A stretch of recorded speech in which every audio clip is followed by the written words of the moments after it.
Gaaffiin ati na gaafatte gaaffii jaha. Gaaffiin tokkoffaan suuraa quraana lammaffaa keeyyata 41ffaadha. Achirratti Tooraatiif Injiilitti amanaa kan jedhu naan jette. Akkasiin jedhu wa'aaminuu bimaa anzaltu musaddiqan limaa ma'akum walaa takuunu awwala kaafirin bih. Waan ani gara keessanii buusetti amanaa yookaan quraana kanatti amanaa Tooraatiif Injiilillee kan dhugoomsaa ta'e jalqaba nama itti kafaruu hin tahinaa jedha. Asirratti silaa gaaffii qabu akka yaadutti jechi kufrii jedhamu hiikni isaa siif hin galee fakkaata. Ittiin kafarinaa ka jedhu kufrii jechuun haqa sobsiisuu dhoksuu jechuudha. Dhugaa dhoksuu fi sobsiisuu jechuudha. Kanaafuu quraana yeroo argitan Tooraatiif Injiil keessa dhufaatiin isaa dubbatamee waan jiruuf ittiin kafarinaa itti amanaa jechuudha. Ati akka naan jettetti Tooraatii fi Injiil quraana keessa jiranii naan jettetti an akkasiin jenne guutuutti hin jiran. Haa ta'u malee yaadonni muraasni Tooraatii fi Injiil keessa dubbataman ajajni yookaan kaayyoon ol'aanaan Tooraatii fi Injiil ittiin ergaman quraana keessa dubbatamee jiran siin jee. Kana malee seenaalee baay'eetu jira. Haa ta'u malee guutuutti miti. Har'aan tana Tooraatii fi Injiil addunyaarra jiru ani Tooraatii fi Injiil Rabbiin Musee kenne Yesuus yookaan Iisaa kenne jedhee guutuutti ittiin amanu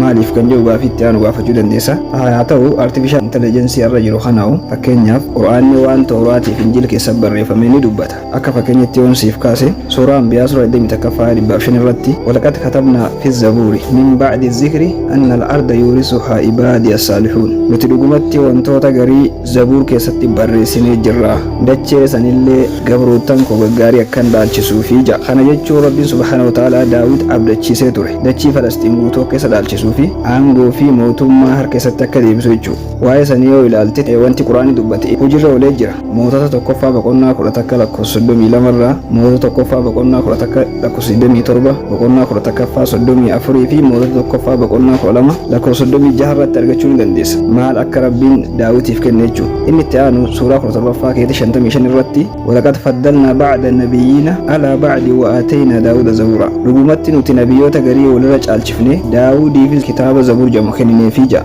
Waa'ee sanii ilaalchisee seenaa baraa lammaffaa boqonnaa 1 lakkoofsa 1 irraa itti fuftee argachuu ni dandeessa. Aayaati na gaafattee wal qabsiise inni itti aanu suuraa 3ffaa keeyyata 3 irratti jechuudha. Quraanatti amanaa kan wantoota dabre dhugoomsu maaliif Rabbiin ja'a nazzala alayka alkitaaba bilhaqqi musaddiqan limaa bayna yadayhi wa anzala at-tawraata wal injiil. Nuti dhugumatti quraana buufne kan wantoota isa dura dabran Tooraatiif Injiil irraas dhugoomsaa tahee ja'a. Quraanni Tooraatiif Injiil akkamiin dhugoomsa? Ooriit sagalee Waaqayyooti yookaan jecha Allaahati jee nutti himaa jira.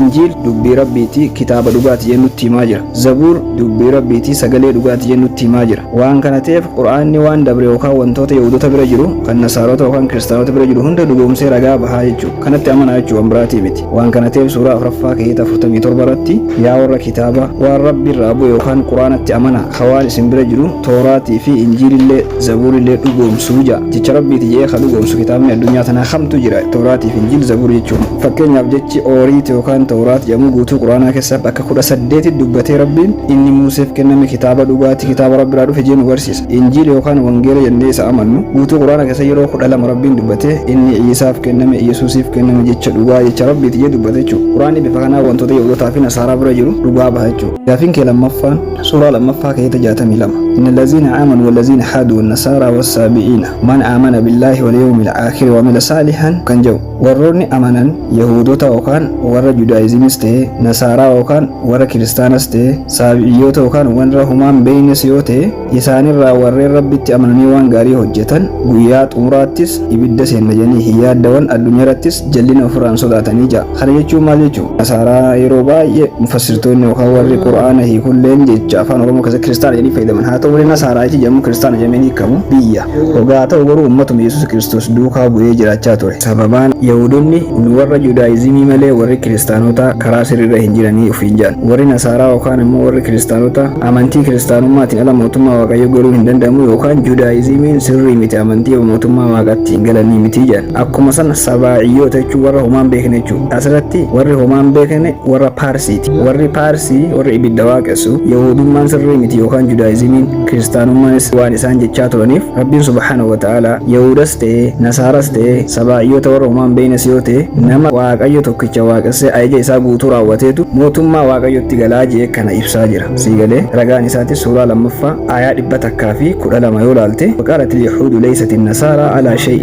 وقالت النصارى ليست اليهود على شيء يهودني جدايزم الان على كريستانومان سري متي أمانتي موتما وقت تنقلني متي ولي كريستانوماتس جدايزمين سري متي أكما سورهم بين اللين الذين لا يعلمون مثل قولهم أكما ساني كان جن أمانتي تينيا ملي أمانتي جرسني سري متي جن وان كانت ربين بارسي جدايزمي كريستان مقالا نصون تاني أي ربي هردوفو دا موتما وقايو قلتني يتجر ربي سبحانه وتعالى Gaafiin keessa daffaan kitaabni rabbi irraa dhufe kan isaan beekan kan yeroo dhufe isaan sobsiisanitti amanuu didan isa kamii kan jedhu na gaafate. Suuraa lammaffaa keessa 89 walammaa ja'ahum kitaabun min indillaahi musaddiqun limaa ma'ahum. Inni sun quraanaa fi nabii rabbii Muhammad sallallahu alaihi wasallam kan quraanaan ergan kan saniin dura warreen kafran irratti dhaaddatanii dhufaatiin Muhammadiin kadhachaa turan yaa rabbi nabii san dafii ergi jechaa turan garuu gaafa inni quraana qabatee itti dhufu itti kafranii ja'a. Falammaa ja'ahum maa arafu kafaruu bih. Suuraa lammaffaa keessa 90 takkarratti وإذا قيل لهم آمنوا بما أنزل الله والربين بوس قرآن خنت أمنا يروج أمين جرسون قالوا نؤمن بما أنزل علينا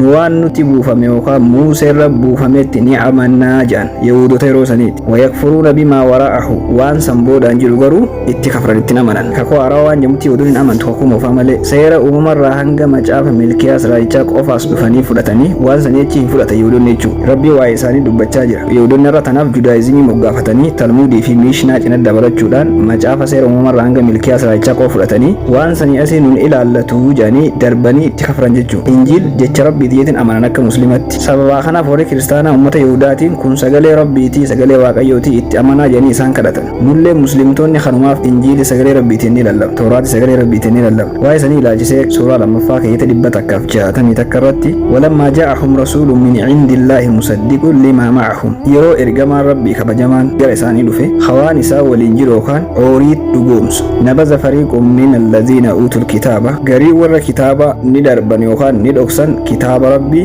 waan san duubaan jiru akka injiil dhufuuf taa'u kitaaba horiit keessaa haqanii jijjiiranii barreessanii jiran jechuudha. Sababa kanaaf Yihuudoonni tokkollee har'aan tana injiilitti hin amanan. Waa'ee sanii yoo ilaalte Ermiyaas 8:8 irratti akka uummanni sun jijjiiran dubbata. Ermiyaas 23:36 irrattis ifa baasa jechuudha keessattuu. Suuraa Ahqaaf suuraa 36 ayata 40 irratti waqaala yaa qawmuna inna sami'naa kitaaba أنزل من بعد موسى مصدقا لما بين يديه يهدي إلى الحق أمني سن أكاس جان يا أمتا كينيا نو كتاب موسى بودا ورواقيو نوف إرغي وخار ربي نوف إرغي خان سيروتا موسى هند دوغومسو أرغيني جرى يهدي إلى الحق خان غرا دان دي سري نمك أجيل شو أرغينف إتي أمني جرى جاني رغابان ورين يسوس كريستوسي في كتاب إسر ربو فمت أمنو يجو جرى أكايا قرآن كساسي في دتي كتاب يسوس كريستوس ربو فمي خان سيروتا موسى دوغومسو جان فكينيا يسوس كريستوس ماتيوس شنكرة براتي ani seera Muusee diiguuf hin dhufne isa dhugoomsuuf yookaan barsiisuuf hin dhufee je qubee takkallee hin jijjiiru jee dubbatee jira. Suuraa Ali Imraan suuraa 350 irratti musaddiqan limaa bayna yadayya min at-tawraat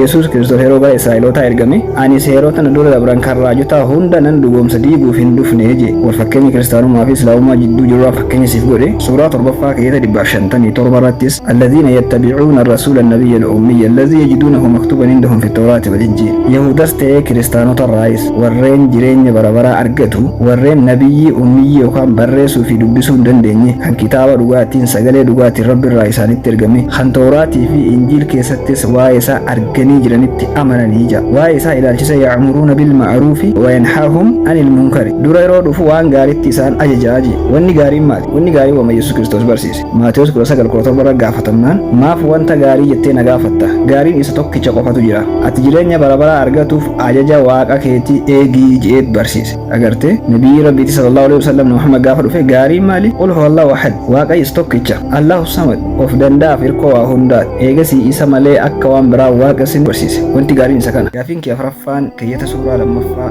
98 tafarra jiru. Man kaana aduwwan lillaahi wa malaa'ikatihi wa rasuulihi wa jibriila wa miikaala. Kunarraa faa gaafiin maal tokko irraa siin galanillee naaf hin galle. Namni rabbiif diinate kan malaa'ikota yookaan ergamtoota isaa ergamoonni waaqaa bakka lameen kana qoodamti. Warra anjil jedhaman warreen waaqarraa gad ergaman jechuudha malaa'ikota. Rusultoonni ammoo piroofiitis warreen jedhaman warreen lafarratti ergaman jechuudha. Ergamoota waaqaa bakka lameenii qoodaman hundaa fi Jibriil ajajaa malaa'ikota warra samiitii fi Miikaal malaa'ikota duumessa gara galchu kanatti warri diina tahan rabbiin diina kaafirtootaatii jira. Kaafira jechuun nama wantoota kanatti hin amanne jechuu bari jalqabumaa akka macaafa keessanitti illee kun diina rabbii jama rabbiin diina isaaniiti. Waa'ee sanii ilaalchisee Jibriil maali? Jibriil jechuun suuraa lammaffaa keessa 97 irratti qul man kaana aduwwan li Jibriila.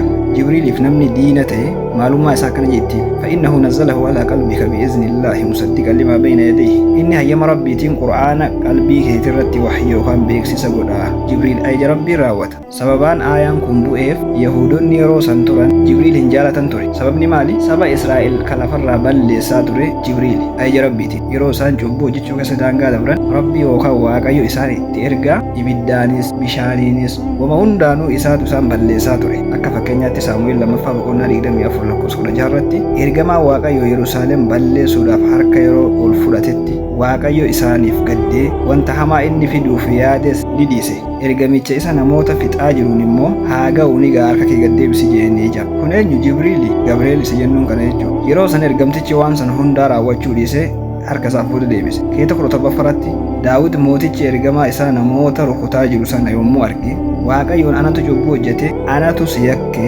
isaan kun immoo akka hoolotaati maal godharree adabni kun anaa fi maatii koo irratti haa hafuu je akkasirraa hubannutti yeroo uummanni cubbuu hojjete qofa dhufe uummata san balleessa jechuudha waaqayyooti Isaayyaas 37:36 irratti eegasii ergamaa waaqayyo gadi ba'ee buufata loltuu warra Asaar achi keessa namoota 185 fixee jira namoota 185 kun Gabri'eel Yihuudoonni kanaaf jibban abboota isaanii balleessaa waan tureef eenyutu wahii yookaan beeksisa rabbi raasif fidannaan Jibriil jennuti kanaafuu sittiin amannu isaan Muhammadin jedhan Jibriil diina keenya sababa kanaaf rabbiin ayata san buuse jechuudha haa ta'u malee Jibriil nabiyyoota ergaman hunda irratti kan beeksisa godhu isa suuraa 81ffaa keessatti 20 olaalte Jibriil isa humna qabeessa kan gooftaa yookaan saahiba arshii birattis kabajaa qabu muxaa'iin samma amiin inni akkuma san amanamaa fi dubbiin isaatis fudhatamaadha jaa kanaaf rabbi biratti kabajaa guddaa qaba maleekaa rabbiin isa kabaje Rafii shanaffatti dabra Ibraahim ilmaan isaatiif islaamummaa dhaame saniin dura amantii maal qabaa naan jetti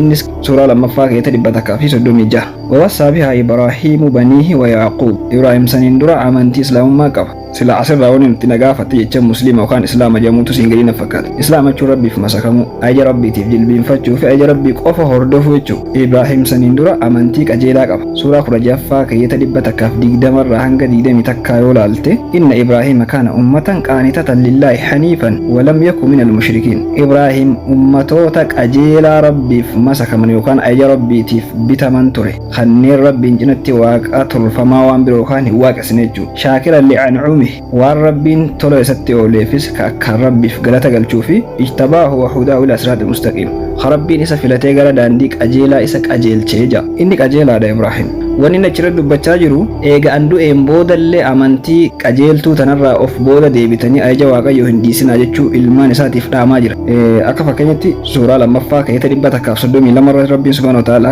waman yarghabu an millati Ibraahim amantii isaarraa namni jallate hin jiru illaa man safiha nafsahu nama lubbuu ofii miidhee yoo ta'e malee walaqad istafaynaahu fi dunyaa wa innahu fil aakhirati lamina saalihiin inni addunyaa keessattis nama qajeelaa nutu isa filate jireenyi xumuraa keessattis warroota gaggaarii jira maa Phaawulos Ibraahim gaarii akka ta'e sin barsiifne Roomee 4:3 irratti bar Abrahaam waaqayyoon amanate saniifuu qajeelaa ta'e lakkaa'amee jira boqonnaa 4 yoo guutumatti yoo dubbiste Roomee waa'ee Abrahaam amantiidhaan qajeelaa ta'uu isaati jalqabarraa jechuun inni waan kana maatii isaa barsiisaa ture sababni isaa obboleeyyan isaa abboonni isaa firri ummanni itti ergame warri Baabiloon hundi isaanii amantii qajeeltuu dhiisanii waaqa tolfamaa waaqessaa turan waan ta'eef jecha inni waan kana isaaniif dhaabe ijoolleen isaa yeroo inni du'e boodaan akka ummata sanitti hin dabalame isa qofaa mi bar keeyyata naaf irratti inni itti aanu Yaaqub suuraa lammaffaa keeyyata 133 irratti am kuntum shuhadaa idh hadara Yaaqub al-mawt sa isin kabira jirtan yookaan ragaa baatan taatanii yeroo Yaaqub duutii isatti dhufte ilmaan isaatiin akkas jedhe eegaan du'e booda maal waaqessuu deemtan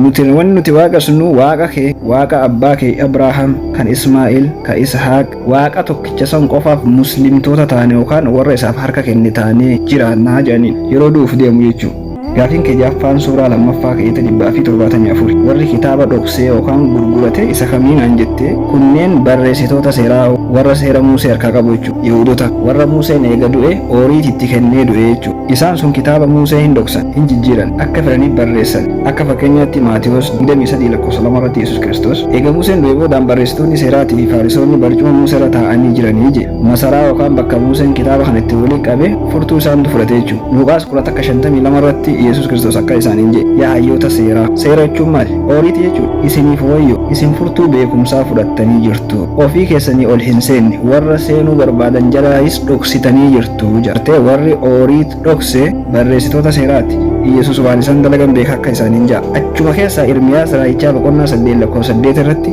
isin akkamitti nu tooraa Ooriitii Hiwee waan qabnuuf ogeeyyii deefuun jechuu dandeessu. Garuu kun qalamni barreessitoota sobaa sobee isa barreessee jira ja'a. Barreessitoota sobaa sababni isaaniin ja'ameef isaantu kitaaba san jijjiiree waan rabbiin hin jedhin irratti dabalee barreesse. Sobdoota isaan akka macaafattu jechuudha. Sababni imaanaa rabbii waan diiganiif. Macaafa fakkeenyaa boqonnaa 30 lakkoofsa 6 irratti dubbii isatti homaa hin dabalin yoo kana achiin siifata ati sobduu taatee argamtaa ja'a. Seera keessa deebii boqonnaa 12 lakkoofsa 32 irratti ati waan ani si ajaju hunda eegi irratti hin dabalin waan takkallee irraa hin hir'isinii ja'a. Irmiyaas raajichaa 23:36 irratti barreessitoota seeraatii Waaqayyo akkas jedhe. Isin lammata bu'aa Waaqayyo harkaa qabna jettanii uummatatti hin dubbatina. Isin immoo dubbii Waaqa keenya jiraata Waaqa waan hunda danda'u sana jijjiirtanii jirtu ja'a. Jijjiiranii jiran jechuun kanaaf rabbiin akkas ja'ani. Jijjiiruun isaanii kan rabbiin barreessee Muuseef kenne harka ofiitiin deebisanii barreessan. Ooriit rabbiin Muuseef harka ofiitiin barreessee kenneef waan hundumaa jechuudha. Ragaa isaa achuma keessaa sii kennuu danda'a yoo barbaadde. Suuraa Baqaraa suuraa 2ffaa keeyyata 79 irratti sababaasni rabbiin akkana isaaniin ja'a.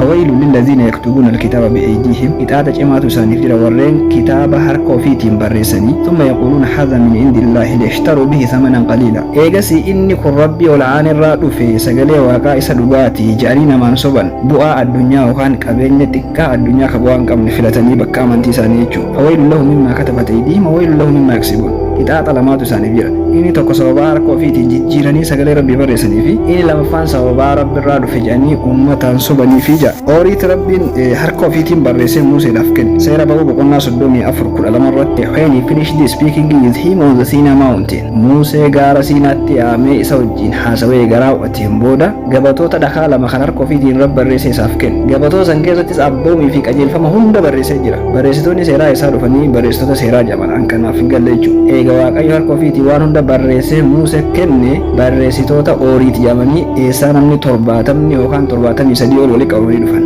maal barreessanoo keeyyatoota rabbi irraa dhufe kana jijjiiranii barreessan jechuudha. Eega Museen du'een booda isaanitti hafe waan ta'eef gaaffii keessiif deebisa jeetii yaada.